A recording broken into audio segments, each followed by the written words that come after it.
어제 새벽에 이제 새해 들어 첫 새벽 기도회를 했습니다. 이제 개인 기도를 시작하는데 하나님께서 갑자기 저에게 이런 질문하시는 듯한 느낌을 받았습니다. 이 목사, 새해가 열렸는데 넌 무엇 때문에 이 새해를 소망을 걸고 살아가고 또 무엇 때문에 새날을 힘있게 살아갈 감동과 감격을 가지냐, 이런 질문을 하시는 듯 했습니다. 여러분들께서 만약에 똑같은 질문을 받으셨다면 어떻게 대답하셨겠습니까? 1년 365일을 시간으로 환산하면 8760시간이죠. 벌써 3일이니까 시간이 조금 많이 지났습니다. 분으로 환산하면 52만 5600분이라고 그럽니다. 초 단위로는 3100만 53만 6000초, 그렇게 초 단위로 계산할 수가 있습니다. 이 시간을 어떻게 소망을 잃지 않고 순간순간 감격과 기쁨에 차서 힘있게 살아갈 수 있을까? 우리가 이미 지난해 보이지 않는 바이러스로 인해서 뼈아프게 경험한 대로 우리 능력과 우리 지혜와 우리의 전략과 우리의 계획만으로는 날마다 능력 있게 살아가기가 힘들다 하는 것, 불가능하다 하는 것, 우리가 함께 경험을 했습니다. 그래서 오늘 본문 7절 말씀 보면 사도 바울은 연약한 우리 인간의 실체를 무엇에 비유합니까? 질그릇에 비유합니다. 우리는 질그릇 그러면 흔히 유약을 바르고 가마안에서 아주 고온으로 구워낸 겉에 윤기가 촤르르 흐르는 그런 뚝배기 그릇을 연상합니다마는, 지금 바울이 말하고 있는 이 질그릇은 그런 게 아니고 유약을 바르지 않은 그대로 흙빛 나는, 황토빛 나는 토기 그 자체를 염두에 두고 말하는 것입니다. 사도 바울이 활동했던 그 당시에 이런 질그릇은 가장 값싸고 하찮은 것의 대명사였습니다. 그러니까 약하고 작게 지고 볼품없는 것의 대명사, 흙으로 만들어진 질그릇, 그와 같은 것이 인간의 실체다, 그렇게 바울은 지금 말하고 있는 거죠. 그런데 오늘 본문은 또 무엇을 말하느냐 하면, 아무리 겉모양이 볼품이 없어도 그 안에 무엇을 담느냐에 따라서 그 존재 가치가 달라진다, 그렇게 교훈을 합니다. 한계를 가진 겉모습보다도 그 안에 무엇을 담고 있느냐에 따라서 가치가 결정된다는 것입니다. 질그릇이라도 물을 담으면 물그릇이 될 것이고, 꿀을 담으면 꿀단지가 될 것이고, 은이나 금이나 모두가 귀하게 여길 만한 다이아몬드를 그 안에 품고 있으면 그 질그릇은 보석함이 될 것입니다. 중요한 것은 아무리 볼품없고 하찮은 외양일지라도 그 속에 무엇을 담고 있느냐, 그것이 중요하다 하는 교훈을 우리에게 지금 하고 있습니다. 새해 첫 주일을 이제 지나면서 첫 예배를 지금 드리고 있습니다. 오늘 본문을 펼쳐놓고 새롭게 달려가야 될 2021년, 우리가 하나님의 자녀로서 어떻게 살아가야 될 것인지 아주 중요한 교훈을 얻을 수 있는데요, 첫 번째는 이것입니다. 외면보다 내면 세계를 잘 가꾸는 것이 더 중요하다, 그 교훈을 얻습니다. 우리 인생에서 외모가 주는 경쟁력 분명히 있죠. 부정할 수는 없습니다. 멋지고 아름다운 외모를 가지는 거, 그거 결코 나쁜 것 아닙니다. 잘 가꾸어야 됩니다. 그러나 아무리 외형이 그럴듯해도 그 안에 들어있는 것이 무가치하고 쓰레기 같으면 아무것도 아닌 것이죠. 슈퍼카를 타면 뭐합니까? 운전자가 음주운전을 하고 있으면 그것은 살인기계죠. 가치가 없는 것입니다.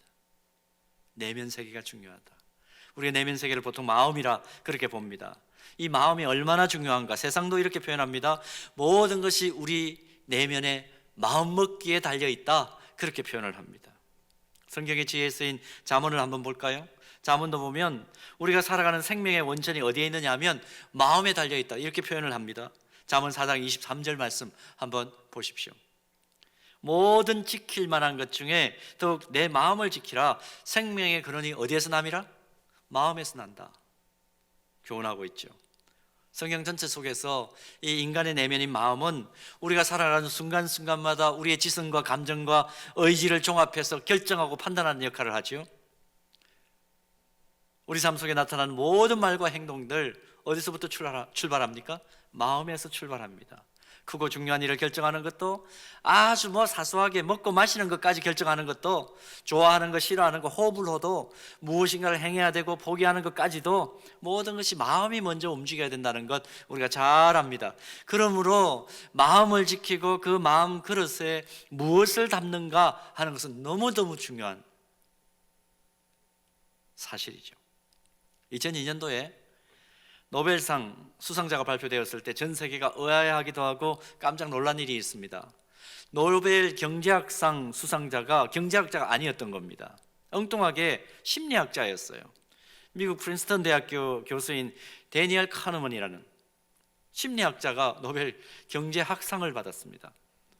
어떻게 심리학자가 경제학상을 받을 수 있을까? 모두가 의아했는데, 이 사람이 뭘 연구를 했느냐 하면 인간의 감정이나 마음이 경제에 미치는 영향이 뭘까?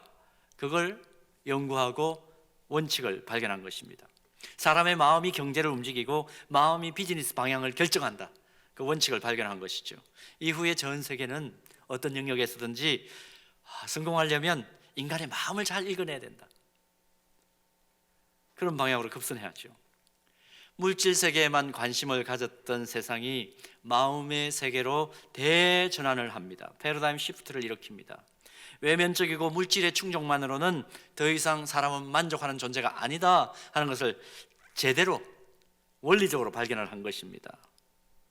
그래서 어떻게 사람들의 마음을 만족시킬 수 있을 것인가, 사람의 내면 세계를 더 충족하게 만들 것인가, 이 길을 모색하는 것이 지금 세상의 가장 중요한 사안으로 떠오른 것을 우리가 보고 있습니다. 성경 잠언 17장 1절 말씀 보면 우리 일상생활과 관련해서 이런 말씀이 기록되어 있는데요, 마른 떡 한 조각만 있고도 화목하는 것이 제육이 집에 가득하고도 다투는 것보다 나으니라. 제육이 무엇입니까? 고기를 말하는 거죠. 고기 보관이 어려운 이 중동 지방의 상황을 고려할 때 신선한 고기가 그 집에 가득 차 있다, 이건 어떤 의미일까요? 물질적이고 외면적으로 풍요로움을 만끽하고 있다, 그런 의미 아니겠습니까? 그런데 집안에 고기 한 점이 없어도 마른 떡 한 조각만 있어도 오히려 그게 더 행복일 수 있다. 무슨 의미입니까? 마른 떡 한 조각만 있는 집은 외면적으로 보기에는 가난하고 물질적으로는 소외당한 그런 현실을 반영하는 것입니다. 그러나 그 속에 화목함이라는 내면적 가치가 담겨 있다면 그 가정이 더 행복한 가정이다, 그렇게 말하고 있습니다. 그래서 지혜자는 잠언 4장 23절에서 살펴본 대로 모든 지킬 만한 것 중에 더욱 내 마음을 지키라, 생명의 근원이 이에서 남인다. 마음에서 난다, 생명의 근원이, 강력하게 권면하는 것입니다. 사도 바울은 오늘 본문에서 이것을 질그릇이다, 그렇게 표현을 하죠. 우리의 마음을 질그릇이다.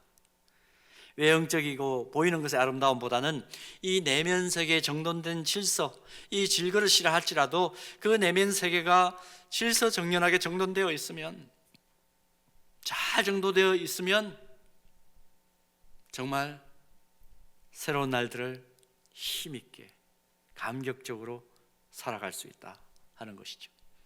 내면 세계의 그 질서를 어떻게 그럼 유지할 수 있습니까? 어떻게 잘 정돈할 수 있을까요? 그 방법을 시편 119편 11절 말씀 보면 이렇게 가르쳐 줍니다. 내가 주께 범죄하지 아니하려 하여 주의 말씀을 내 마음에 두었나이다. 주의 말씀을 내 마음에 두었나이다. 또 빌립보서 4장 6절에서 7절 말씀 보십시오. 아무것도 염려하지 말고 다만 모든 일에 기도와 간구로 너희 구할 것을 감사함으로 하나님께 아뢰라. 그리하면 모든 지각에 뛰어난 하나님의 평강이 그리스도 예수 안에서 무엇을 지키시리라? 너희 마음과 생각을 지키실 것이다. 복잡하고 분요한 이 세상에서 마음을 지키는데 달리 다른 방법이 없습니다. 다른 길이 없습니다. 생명의 말씀인 하나님 말씀 읽고 쓰고 암송하고 깊이 배우고 묵상하는데 더 많은 시간을 할애해야만 우리 마음을 정돈할 수 있다는 것입니다. 문제가 생기고 마음이 혼돈스럽고 갈피를 못 잡을 때 그 문제 가지고 주님 앞에 기도의 무릎을 꿇고 나아갈 때 우리의 마음과 생각은 지켜주신다. 성경은 우리에게 그렇게 교훈하죠. 금년 한 해 더 깊이 있는 말씀 묵상으로, 더 간절한 기도로 우리의 내면을 가꾸는 그런 은혜가 있기를 소원합니다. 그래서 우리가 연초부터 참 아쉽습니다. 이번에 성경 통독 수련회를 했다면 딱 시기적으로 구약 성경 한 번을 통독할 수 있는 프로그램을 짜놓고 지금 못하고 있는데, 그래서 어쩔 수 없이 비대면으로 지금 보이스 바이블 시편 전체를 우리가 각각 각 가정에서 혹은 개인적으로 한 편씩 낭송을 해서 우리 교회만의 시편 보이스 바이블 말씀으로 구성된 그 목소리 성경을 좀 가지자, 그렇게 작업을 하는 것입니다. 여러분 함께 동역하시고 함께 헌신해 주시면 고맙겠습니다. 자, 더 깊이 있는 말씀 묵상과 더 간절한 기도로 우리의 내면을 가꾸는, 정돈하는, 그래서 주의 능력을 경험하는 우리 모두가 되기를 주님의 이름으로 축복합니다. 그런가 하면 또 한 가지 우리가 오늘 본문에서 얻는 교훈이 있습니다. 두 번째로, 최고의 보물이신 예수 그리스도를 모시고 살아갈 때 상상을 초월하는 복을 얻게 된다는 교훈입니다. 우리가 질그릇처럼 연약한 존재이지만 정돈된 내면 세계 속에 세상의 그 무엇과도 비교할 수 없는 보배이신 예수 그리스도를 내 마음 중심에 모시면, 그러면 주의 능력을 경험하는 존귀한 삶을 살고 승리하는 삶을 살 수 있게 된다는 것입니다.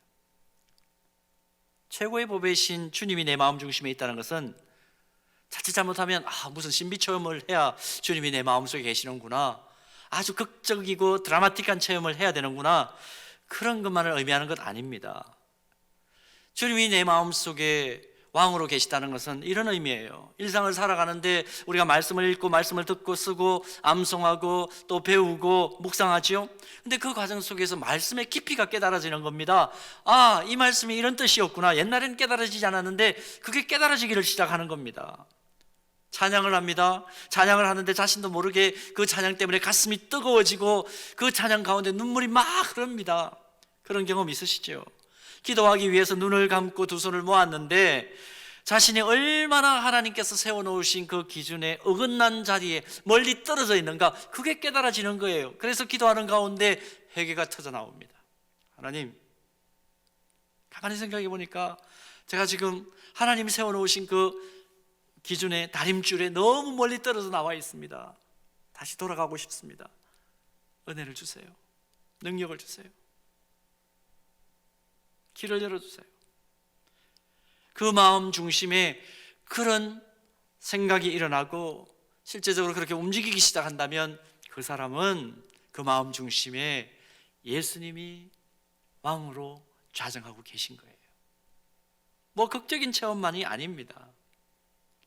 이제 오늘 본문을 보면 바울은 이렇게 최고의 보배이신 그리스도를 마음의 중심에 모실 때에 우리가 복을 받는데, 구체적으로 복을 받는데 어떤 복을 받느냐, 4가지 복을 얘기합니다. 첫 번째 복은 뭐냐 하면 사방으로 우겨쌈을 당하도 쌓이지 않는 복을 받는다, 그렇게 기록합니다. 본문 8절 보실까요? 우겨쌈을 당한다는 원어는 헬라어 성경을 보면 덜리보메노이라는 단어가 쓰여져 있는데 이게 무슨 뜻이냐 하면, 여러분 우리가 포도즙을 마십니다. 그러기 위해서는 포도를 어떻게 해야 됩니까? 쥐어짜는 틀에 넣어가지고 짓이기죠. 그 상황을 뭐라고 표현하냐면 덜리보메노이 이렇게 표현합니다. 포도주를 짜기 위해서 포도를 짓이길 때, 그때의 그 상황, 우리가 이런 일 당하지 않아야 되지만 때때로 삶 속에서 이런 짓이김을 당할 때가 있지 않습니까? 아무도 나를 이해해 주지 않습니다. 적대자들에게 에워싸여 있는데 그냥 괴롭힘을 당하는데 아무도 도와주지 않고 우리는 그냥 당하기만 합니다. 그때의 상황을 덜리보메노이, 짓이겨짐을 당한다, 그런 의미죠. 그러나 주님이 함께 하시면, 최고의 보배이신 주님 모시고 살아가면, 그 마음 중심에 모시고 살아가면, 정돈된 마음 한복판에 주님 살아계시면 덜리보메노이와 같은 그런 고통에 쌓이지 않는다는 것입니다. 그래서 시편 23편 4절 말씀 보면 우리와 함께 하시는 주님을 이 시편 저자는 아주 시적으로 이렇게 묘사를 하죠. 내가 사망의 음침한 골짜기로 다닐지라도 해를 두려워하지 않을 것은 주께서 나와 함께 하심이라. 주의 지팡이와 막대기가 나를 안위하시나이다. 아무리 사방으로 우겨쌈을 당해도 보배이신 우리 주님이 내 마음속에 계시면 악한 것들의 애워쌈을 능히 물리칠 수 있다. 첫 번째 복입니다. 그리고 두 번째 복은 답답한 일을 당해도 낙심하지 않는 복을 받습니다. 답답한 일은 원어 성경을 보면 또 이렇게 기록되어 있어요. 아프르메노이라는 단어가 기록되어 있는데요, 이 단어는 어떻게 결정해야 될지, 뭘 해야 될지 극심하게 불안한 상태, 쉽게 말하면 갈팡질팡하는 상황이죠. 안절부절하는 상황입니다. 이런 때에도 이 세상의 유일한 보배이신 그리스도를 모신 하나님의 자녀는 근심하지 않고 낙심하지 않아도 된다는 겁니다. 요한복음 14장 1절 말씀, 예수님께서 직접 하신 말씀 들어보시겠습니까? 너희는 마음에 근심하지 말라. 하나님을 믿으니 또 나를 믿으라. 한치 앞을 내다볼 수 없는 세상에 발을 붙이고 사는 이상 원하지 않게 깝깝하고 답답한 일들을 만납니다. 어제 제가 그랬어요. 어제 정부에서 발표를 하기를 또 2.5단계, 방역 2.5단계가 2주 정도 더 연장될 것이다, 그 발표를 듣고 참 마음이 깝깝하더라고요. 이 하나님 어떻게 하시려고 그러시나, 도대체 하나님 계획이 도대체 뭘까 알지를 못하니까, 정확히 하나님께서 언제 끝난다 이 말씀 안 해주시니까, 누구에게도 지금 말씀 안 하고 계시니까 모두가 답답하겠지만 저도 참 마음이 답답했습니다. 어두운 그림자가 덮이고, 솔직히 말하면 낙심하겠더라고요. 근데 이 말씀 다시 생각합니다. 너희는 마음에 근심하지 말라. 하나님을 또 믿으니 나를 믿으라. 이거 믿지 않고 이 하루하루를 살아가려고 하니까 정말 답답하고 가슴이 미어지죠. 그러나 이 말씀 붙들고 다시 일어나는 것입니다.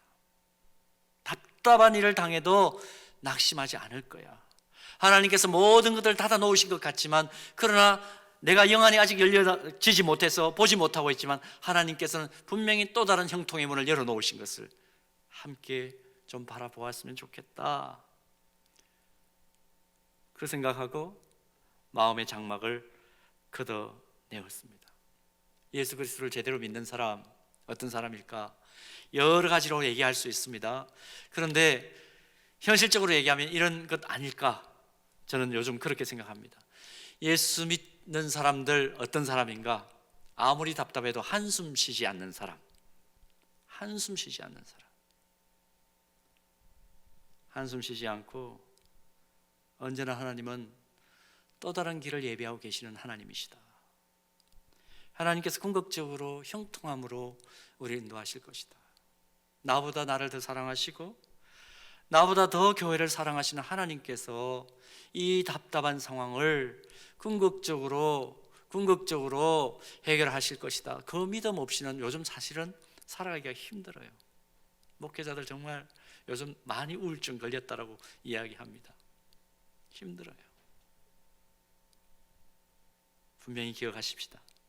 답답한 일을 당해도 낙심하지 않는 복을 보배이신 예수 그리스도를 모시고 사는 사람들에게는 하나님께서 복으로 허락해 주신다. 우리 이 복 누리면서 한 해를 살아가게 되기를 주님의 이름으로 축복합니다. 세 번째 복을 볼까요?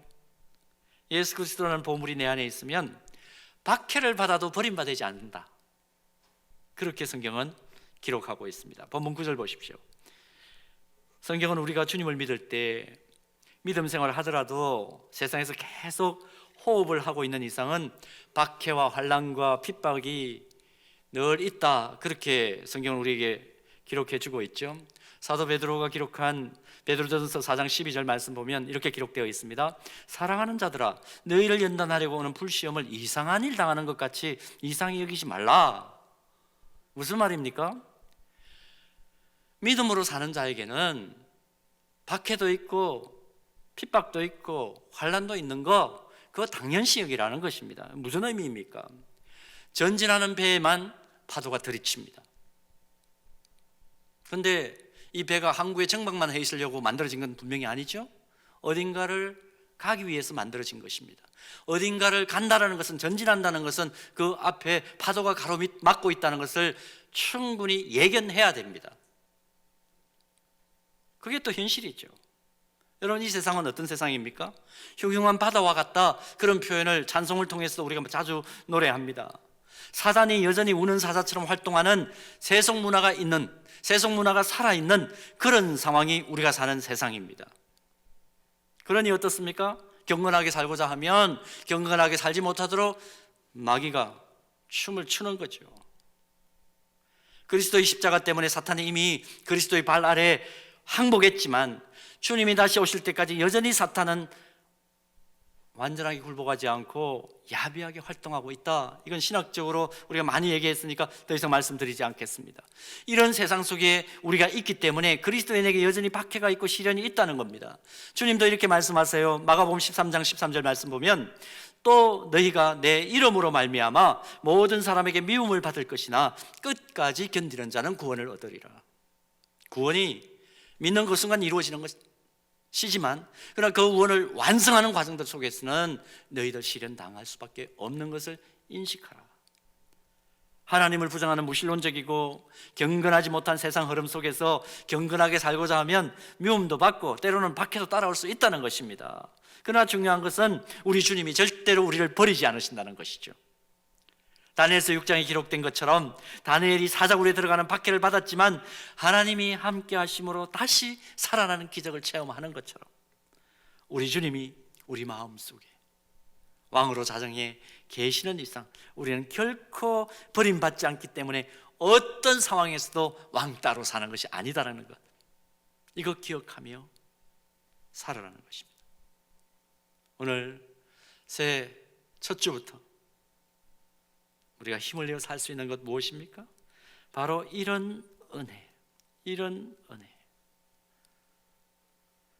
박해를 받아도 버림받지 않는 은혜, 이 복 우리에게 적용된다는 것 기억하고 하루하루 전진하는 우리의 삶이 되기를 주님의 이름으로 축복합니다.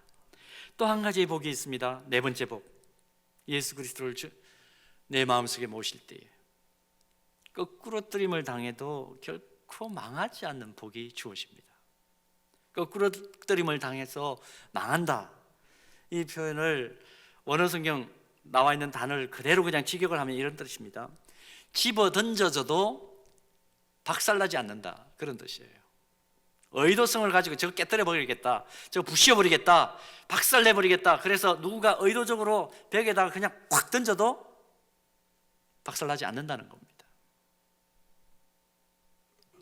여러분, 이런 은혜가 우리에게 있다는 것, 사도 바울이 자기의 삶을 통해서 체험하는 과정 속에서 이 말을 지금 하는 거죠. 복음의 불모지에서 전도하다가 여러 번 죽을 고비를 넘기면서 수없이 거꾸로뜨림을 당한 것이 바울이었다는 것을 우리가 잘 압니다.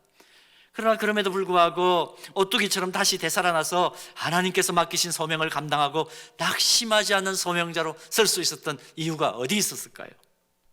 어떻게 그럴 수 있었겠습니까? 최고의 보물이신 예수 그리스도가 그의 마음 중심에 좌정하고 있었기 때문에, 약할 때 강함 주시는 존귀하신 그 주님이 그 마음 중심에 삶의 주인으로 좌정하고 계셨기 때문에 그런 삶을 살 수 있었던 거죠. 10남매를 낳아 키우고 있는 한 어머니에게 어떤 분이 물었습니다. 10남매 많지 않습니까?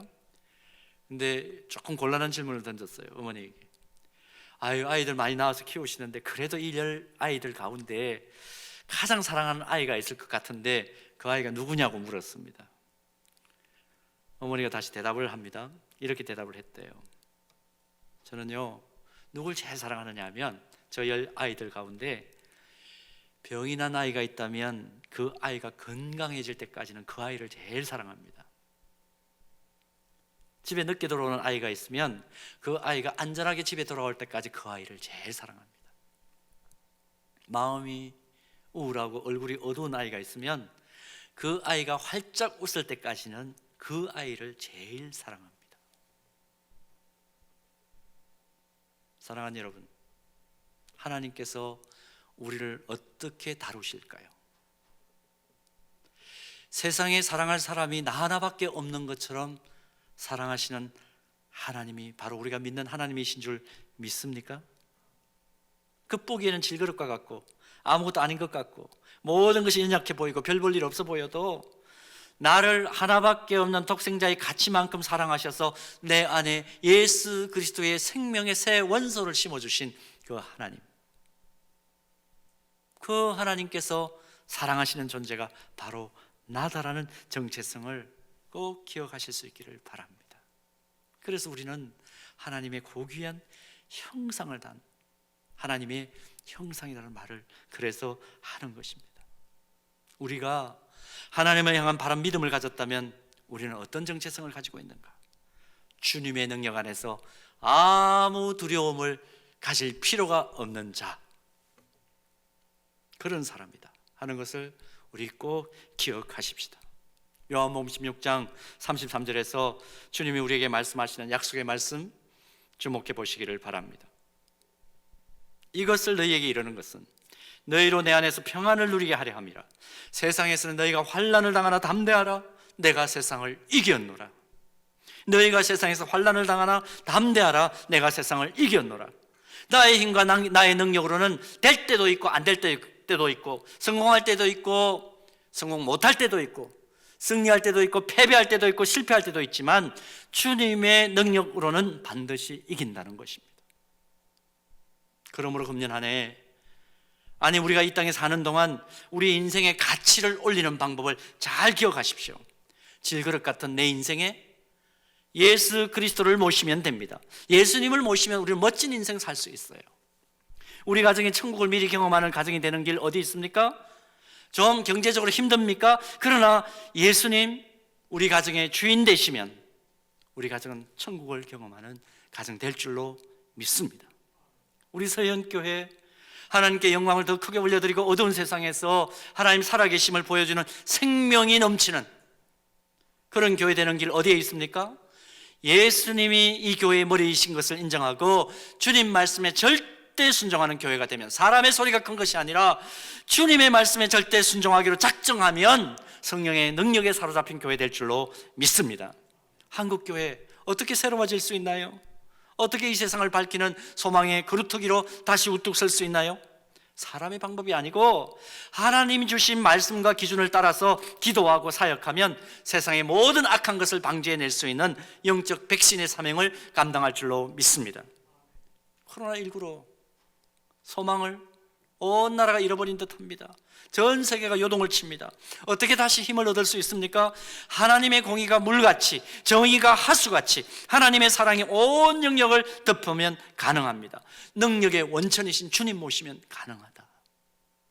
오늘 새 아침에 이 신년 귀한 주일 예배를 드리면서 질그릇 같은 우리들이지만 가장 우리를 가치롭고 보배롭게 만들어줄 수 있는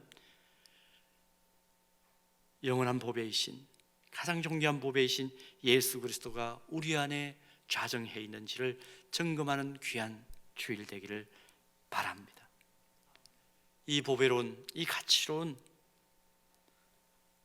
존재로 변화시켜 주시는 능력의 원천이신 주의 능력이 우리 자신과 우리 가정과 우리 서현교회와 한국교회와 이 나라와 또 복음의 능력이 반드시 전해져야 될 온 세상에 나타나기를 소원하고, 실제로 나의 인생을 주의 능력이 압도할 수 있도록 내 발이 닿는 곳곳마다, 내가 신고 있는 신발이 가는 곳마다 주의 능력이 나타날 수 있도록 우리 함께 말씀과 기도를 통해서 주님 주시는 감동대로 능력 받아서 주의 능력 보여주는 금년 한 해 되기를 주님의 이름으로 축복합니다.